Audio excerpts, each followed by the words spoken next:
PLN UIW MMU DPD Republik Indonesia perkuat listrik Maluku dan Malut. PT PLN Persero Unit Induk Wilayah Maluku dan Maluku Utara UIW MMU menerima kunjungan kerja Dewan Perwakilan Daerah Republik Indonesia dalam rangka pengawasan pelaksanaan Undang-Undang Energi sekaligus memperkuat sinergi dalam pengembangan sistem ketenagalistrikan di wilayah Maluku dan Maluku Utara.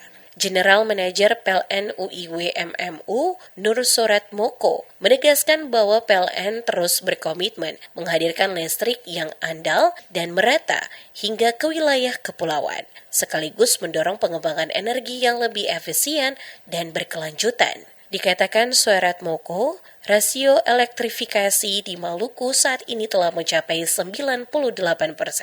Hal ini menjadi bukti komitmen PLN dalam menghadirkan listrik hingga ke pelosok, termasuk melalui program Super Sun yang ditunjukkan untuk menjangkau daerah terpencil dan mendukung elektrifikasi di wilayah 3T, termasuk sekolah rakyat.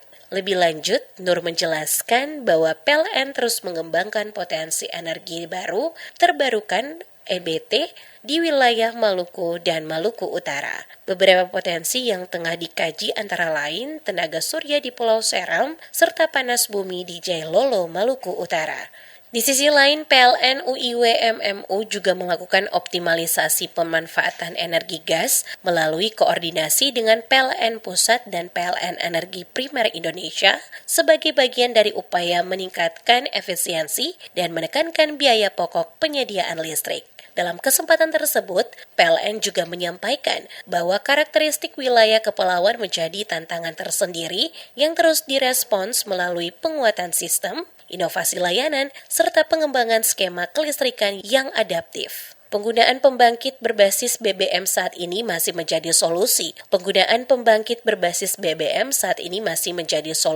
Untuk menjaga keandalan sistem, khususnya pada wilayah yang belum terjangkau infrastruktur energi alternatif, sembari terus dilakukan upaya penyesuaian menuju pemanfaatan energi yang lebih efisien.